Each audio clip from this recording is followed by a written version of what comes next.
Oke, perkenalkan nama saya Nicholas Ko. Saya dengan NPM 2341372. Di sini saya akan menjelaskan step-step awal cara menguji Smart PLS yang kita mulai dari data uji Excel ini. Oke, jadi di sini saya ada data dari Google Form atau responden saya yang akan saya buat rapi dulu. Setelah itu kita akan uji Smart PLS. Jadi untuk data ini step awalnya jika kita ingin buat rapi itu kita blok dulu sampai bawah. Nah, setelah sudah blok kita pergi ke data. Nah, setelah itu kita text to column, kita pilih yang delimited, lalu next. Lalu untuk di sini kita pilih yang semicolon. Untuk yang tabnya hilangkan saja. Lalu kita langsung finishkan saja. Nah, sudah rapi. Sini sudah rapi ya untuk semua variabel dan jawaban-jawabannya. Setelah itu kita pergi ke file. Lalu jangan lupa untuk di save. Kita save-nya dengan CSV ini ya, koma delimited. Lalu save. Oke. Jadi setelah tadi kita udah save data untuk uji PLS tadi di Excel, sekarang kita masuk ke new project. Nah, kita buat nama uji PLS. Oke. Nah, setelah itu kita klik yang double click to import data ini. Lalu kita pilih yang tadi kita save CSV itu. Pencet OK. Nah, di sini udah ada data-data kita yang tadi kita masukkan.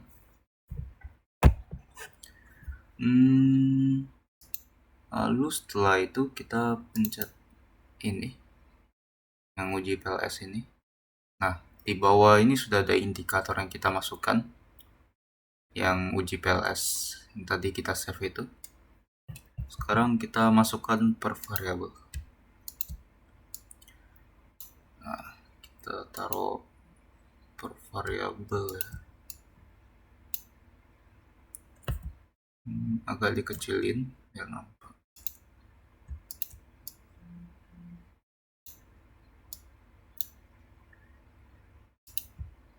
Oke. Nah, setelah itu bisa kalian rapikan dulu sementara. Lalu kita taruh mediasi saya. Nah, kalau mediasinya begini, ini kan jadinya agak kurang rapi nih. Di sini ada tempat align, atau kalian bisa sesuaikan posisi yang kalian mau.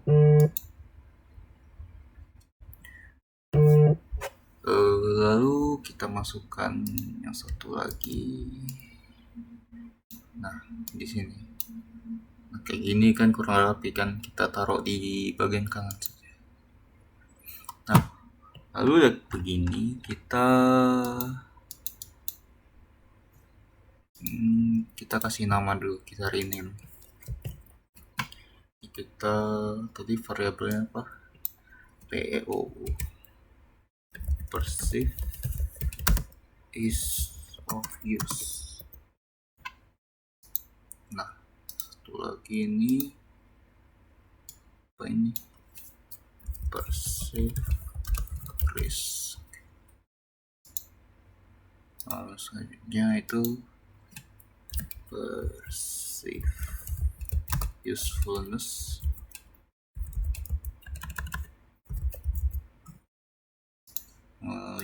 Lalu yang ini perceive value. Lalu untuk mediasinya tes teknologi.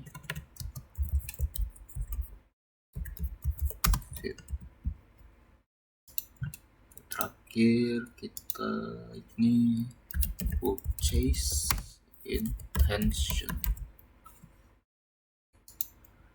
Nah, sudah begini, selanjutnya step selanjutnya itu kita pencet yang di atas ini.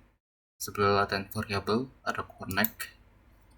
Kita pencet, kita sambungkan sesuai model penelitian kalian. Kita pindahin dulu biar rapi. Oke. Ini connect ke sini juga. Lalu ini juga connect ke sini. Lalu mediasinya connect ke sini. Ini kita rapikan dulu.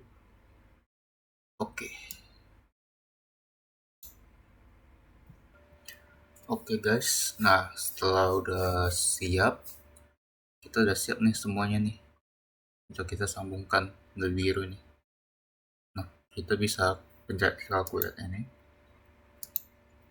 Nah, di sini untuk yang basic setting dan advanced setting ini nggak usah diganti-ganti karena ini udah settingan default.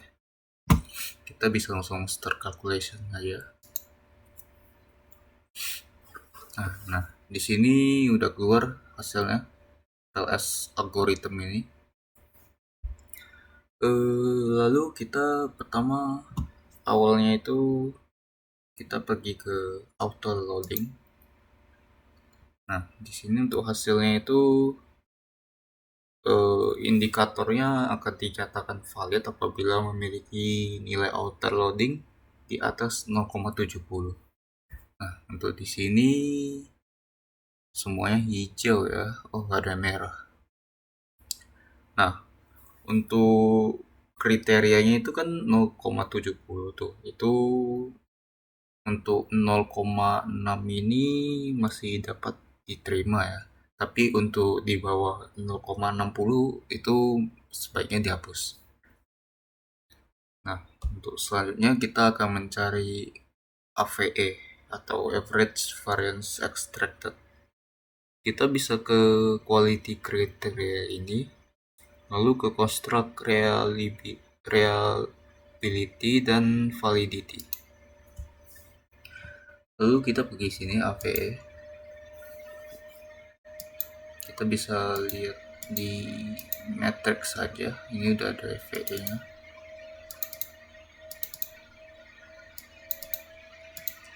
Nah, untuk AVE ini kriteria minimalnya itu 0 di atas 0,50 ya, 0,50.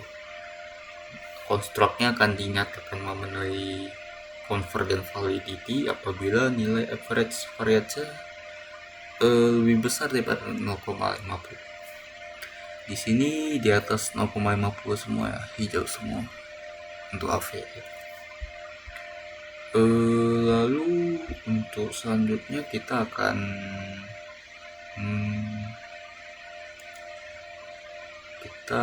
lihat di Cronbach Alpha dan Composite Reliability. Untuk Cronbach Alpha-nya semuanya di atas 0,70 ya untuk memenuhi kriteria.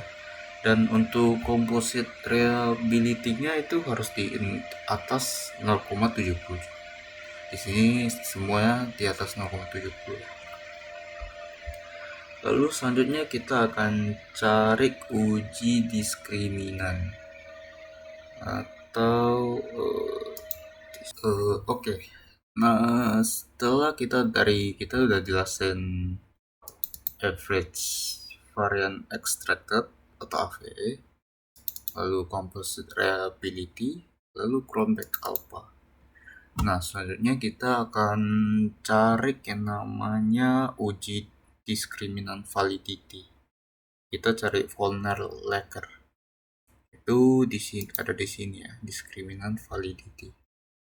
Nah, di sini ada Vonnegut criterion.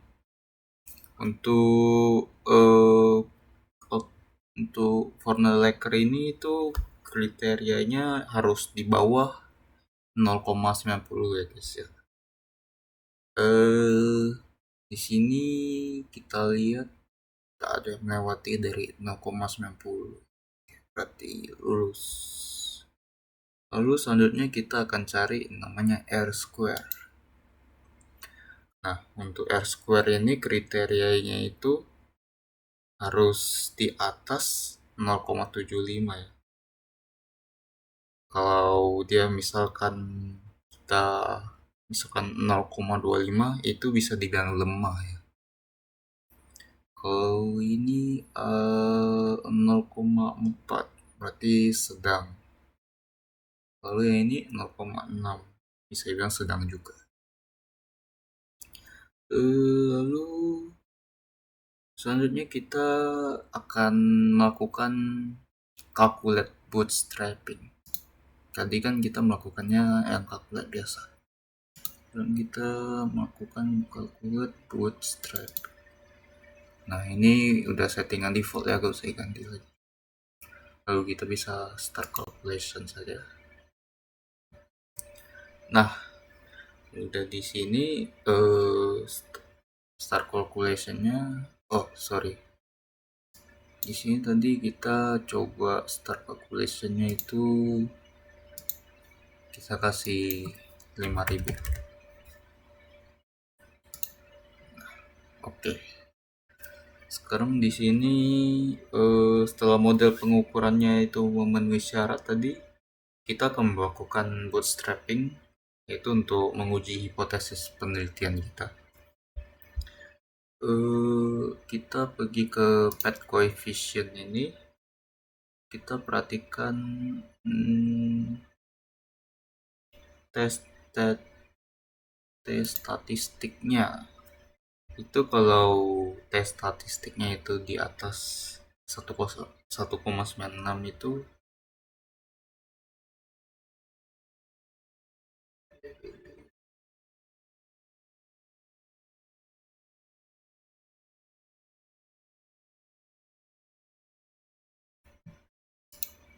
oke. Jadi setelah kita dari sini udah uji tadi, terakhir kita udah sampai R square ya. Selanjutnya kita pergi ke sini lagi. Lalu kita bisa pencet calculate. Lalu kita cari bootstrapping. Nah, kenapa kita cari bootstrapping? Nah, untuk setelah mode pengukuran memenuhi syarat, kita harus melakukan bootstrapping untuk menguji hipotesis penelitian. Untuk subsampelnya kita bisa taruh di 5.000. Lalu kita bisa start calculation saja. Oke, kita harus tunggu. Nah, kan sudah selesai nih. Sudah selesai, kita selanjutnya itu mencari tes statistik dan p-value. Kita bisa cari di final result di path coefficient. Nah, di sini udah ada nih tes statistiknya dan p-value. Nah, kalau tes statistik itu kita harus memenuhi kriterianya itu harus di atas 1,96. Kita lihat tes statistiknya di atas 1,96. Oh, ini ada nih di bawah, berarti itu kenapa p-value nya masih merah. Nah, kalau untuk p-value itu harus di bawah 0,05. Di sini ini masih di atas, ini seharusnya masih 0, berarti ini tidak memenuhi kriteria. Jadi gini, hipotesis itu akan diterima apabila nilai tes statistik ini lebih besar daripada 1,96 dan nilai p-value itu lebih kecil daripada 0,05. Oke, jadi gitu. Lalu untuk selanjutnya kita akan menguji mediasinya. Jadi selanjutnya kita ke specific indirect effect. Oke, di sini kita lihat.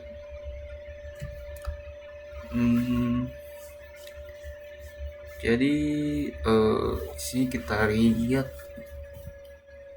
T statistik dan P value. Nah, di sini beda lagi nih. T statistik dan P value. Untuk di sini saya jelasin ya. Jadi pengaruh mediasi dinyatakan signifikan apabila nilai P value itu lebih kecil daripada 0,05 pada hasil spesifik indirect effect ini.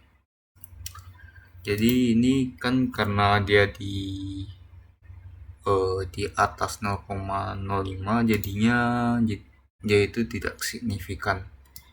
Lalu yang ini dia di bawah 0,05 jadi dia signifikan. Sama juga seperti hal 2 ini. Lalu udah sih itu aja. Untuk cara kita uji PLS gampang aja sih. Kalau menurut saya sih hasil pengolahan saya menggunakan Smart PLS 3 ini sih ada beberapa ya dari punya saya yang tidak memenuhi kriteria validitas dan reliabilitas. Tapi untuk pengujian hipotesisnya itu oke lah. Tidak terlalu banyak yang merah. Oke. Sekian dari saya, itu aja sih. Terima kasih.